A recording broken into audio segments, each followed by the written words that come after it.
Okay, here's the video of me going over the homework for those of you that didn't get a chance in class. Sorry the video's so far away, I couldn't find my regular phone holder. All right, this says finding the slope. Use the information provided to find the slope of each line. Then state what the slope represents. All right, so here I have data in the form of a table. Now, we have to remember that the first row is our x. That is our independent variable. And the second is our y. That's dependent. Okay. When you're looking at a word problem, sometimes if you don't know which is which, independent means it can happen by itself. Dependent says it cannot happen unless x happens. So I can't go any feet if I don't go any seconds. But if I go 5 seconds, I can go 30 feet. Okay? So it doesn't have 1. It doesn't show us our unit rate, so we're going to have to figure that out. So I'm going to I can make a coordinate pair out of these two numbers, because here's my x, this is my y. So it would be 5, 30. Okay, that's my x, that's my y. I could plot that on a graph if I wanted to. Down here, I would go to 5 and up to 30. So it's just a point. Now, what I do is my rate of change is going to be y over x. So I take my y, put it over x.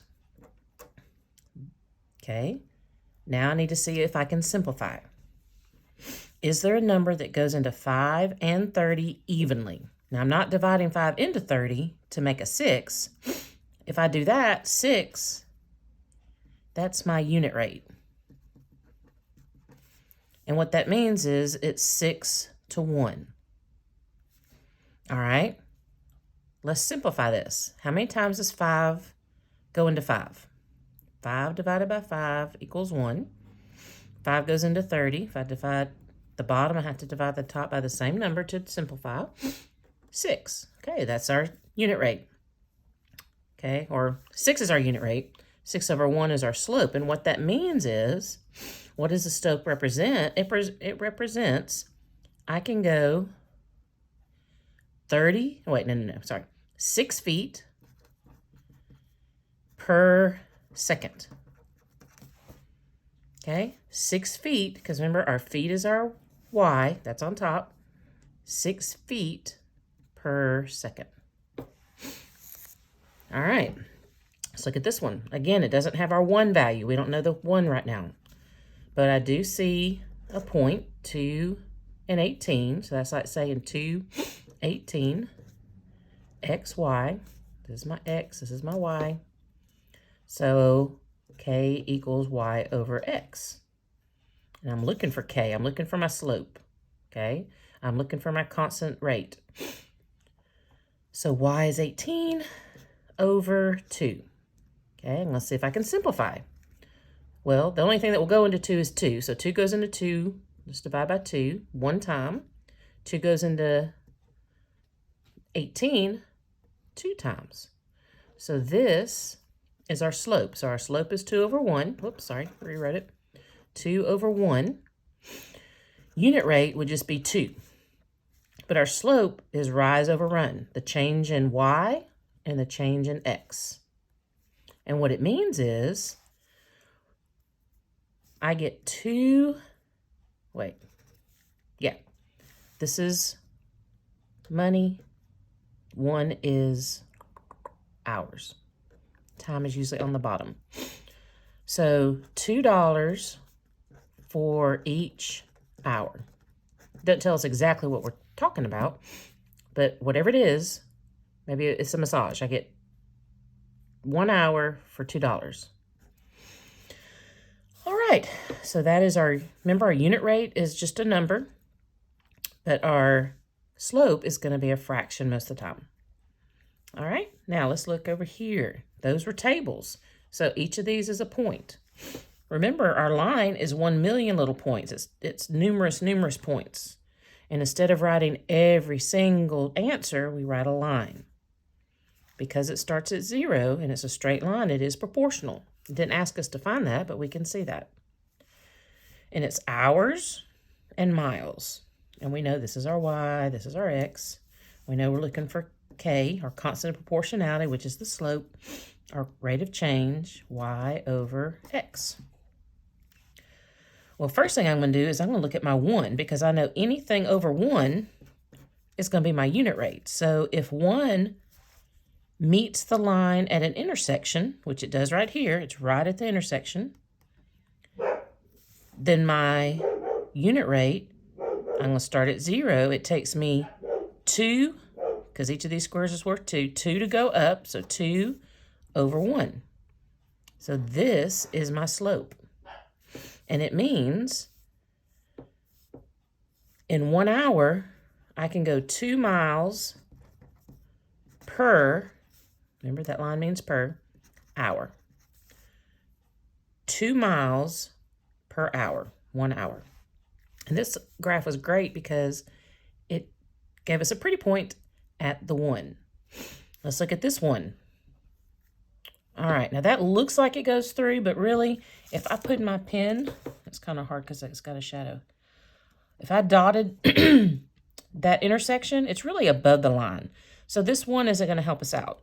So we need to go and find the next pretty point, the next point that goes, and this one looks like it does, but really it's right above the line. It does look like it, but now look how different that is. This is exactly through that intersection. Here's the intersection. Okay, so we're going to look at 5. The coordinates for this would be 5, because we always do our x first. 2. Okay, this one was 1, 2. All right. Now, let's see.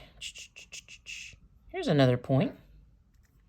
But look, 0, 0 is also a point. And really, if you can do 0, 0 in the first point, it really makes it easier because look, I'm going to go from 0 up to 2. Look, it even tells me the answer. 0 to 2, my rise is going to be 2. And because each of these is worth 0.5. So 0.5, 0.5, 0.5, 0.5 is 2. Then I'm going to go over 1, 2, 3, 4, 5. There's my 5. These all go by 1. Each of these is worth 1 going across. So 2 over 5. There is not a number that goes into 2 or 5 evenly. So this is as simplified as it gets. So my slope is 2 to 5, 2 over 5. And what that means is for 2 pounds, I need 5 bags. Okay, because 2 is my pounds. This is my bags. 2 for 5. Now to find the unit rate for that, shoot, I don't have my phone's up here recording. I would need to divide 2 by 5. Well, I can do that pretty easy. 5 doesn't go into 2, so I have to add my decimal and a 0. Look, but it goes into 20. 4 times 5 is 20, so it is 0.4. So my unit rate would actually be 0.4. But we want to keep our slope as 2 over 5. And we could put 0.4 over 1. But if we're wanting to do another rise over run, it's kind of hard to find 0.4. We'd have to estimate. So that's why it's better to keep a whole number as the numerator and denominator in your slope. All right, let's do number 5. I'm going to look at my 1 first. Nope. Looks like it's probably a half, but I'm not sure. I could guess, but we want to be precise. So we need to go to a number that does cross at the intersection. Okay, this one does right here, right at the intersection. So that's my 6 and 1.5. Okay, so this coordinate would be 6, 1.5. Okay, again, I can just make my pretty point down here. Okay, because 0, 0, it goes to 0, 0. We know that's a pretty point. So 0 up to 1.5 would be my rise. And then over 1, 2, 3, 4, 5, 6. And look, 6. You notice anything here? This is just my X and my Y. If I find the very first number that crosses, I really just flip it. But it's better to look. Now let's try just one more dot. Let's see if there's another one that goes, oh look, this one goes through. Let's see what the distance is between this one and this one. And that's all we're doing is finding the distance. What I told my class today is, okay, this is your house. I spelled that wrong. Your house is here, and you're trying to get to Grandma's house. Think of Little Red Riding Hood. She's trying to get to Grandma's house, but she can't go through the forest because of the wolf, so she's got to take the long way around. So we're finding the distance going the long way, not the diagonal. So let's pretend these are miles. She has to go half a mile, then 1.5 miles, and then she has to turn right and go 6 miles. Let's just say blocks, because it's more likely she's going to go blocks than miles. Either way, that's the distance. Rise over run. So what this means, though, in this scenario, this is 6 pieces.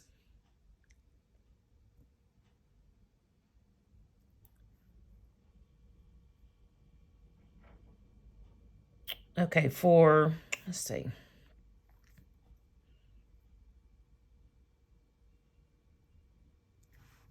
Let's divide this. Okay, doesn't go in there, doesn't go into, oh yeah, it does. 2 times into 15, that'll be 12. Add a 0, so this would be 0.25. So for my unit rate, it's 0.25 over 1. So my unit rate for let's see, how would I say that? It's 0.25 ounces, 0.25 ounces per piece of whatever it is. Okay, so what if I did it from here? When I did this one, I said it was, what did I say it was? 1.5 over 6. Oh, we didn't ever do this one. Okay, so this one from here to here, it's up 1, which is 0.5, and it's over 1, 2. Okay, if I divide 0.5 by 2, that'll go 2 times. I still get a unit rate of 0.25. So it doesn't matter what points you're finding the distance to, it'll eventually get you the same unit rate. And if I do 0.5 over 2 and 1.5 over 6, these are equivalent because they both reduce down to 0.25. But for me, I kind of like going from 0 to the first point because then I don't have to worry about what my units are. It tells me right here. This is 0.5, 1, 1.5. So that goes on top, my rise. Then my run is 6. Now let's look at this one. Again, there's no, oh wait. I look at 1 and I go up. And to me, my eyes, if they don't deceive me, that yes, it does cross at 20.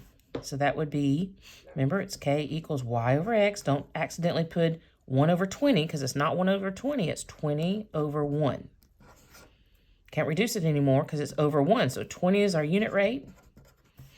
And what this is saying is for every ticket is 20. So it's $20 per ticket. Okay. All right. So that's as easy as it is. Find 2 points, even if it's 0 and the first point, and just find the rise over run.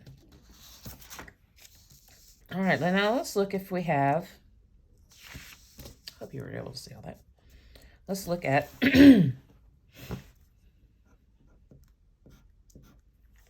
there's one extra there. Okay, now we're going to find the slope when all we have is points.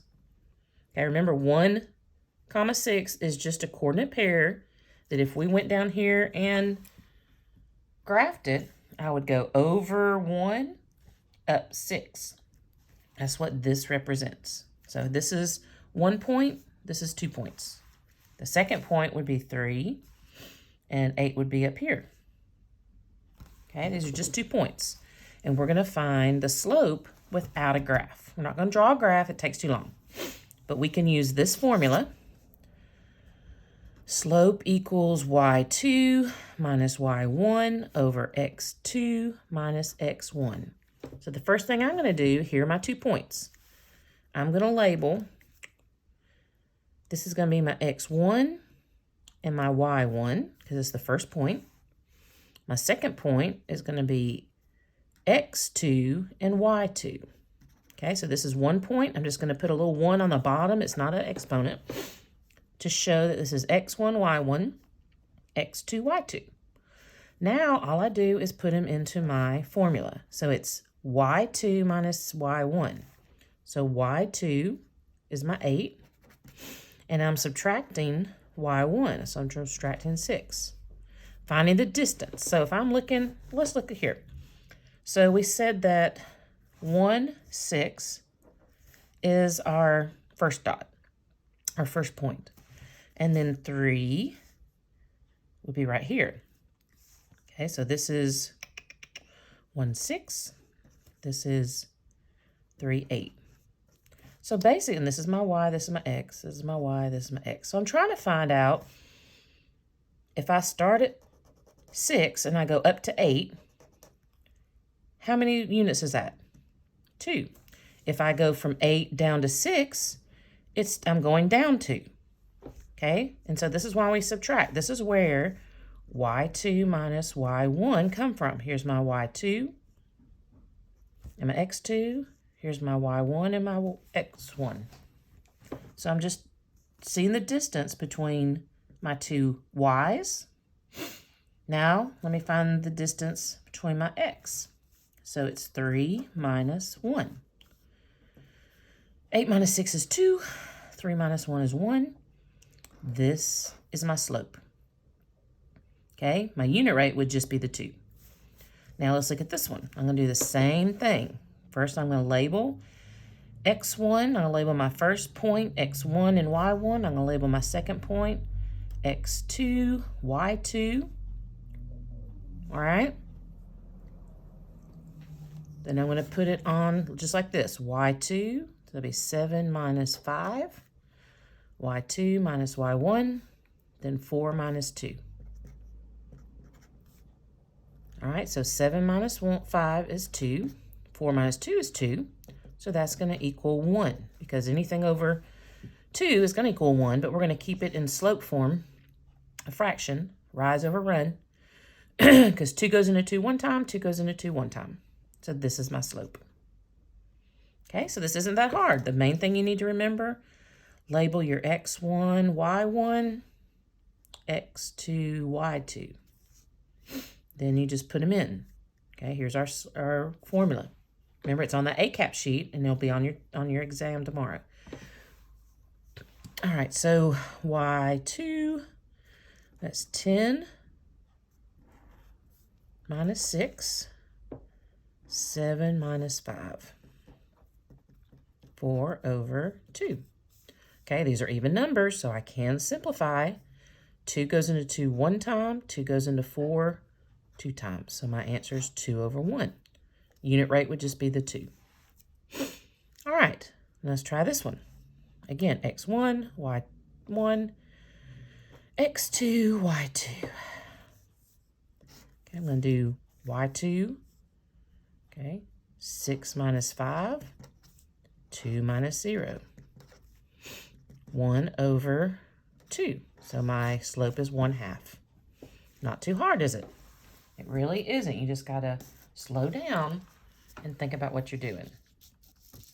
All right, now this one said to write down the number of any of the following that are proportional. Okay?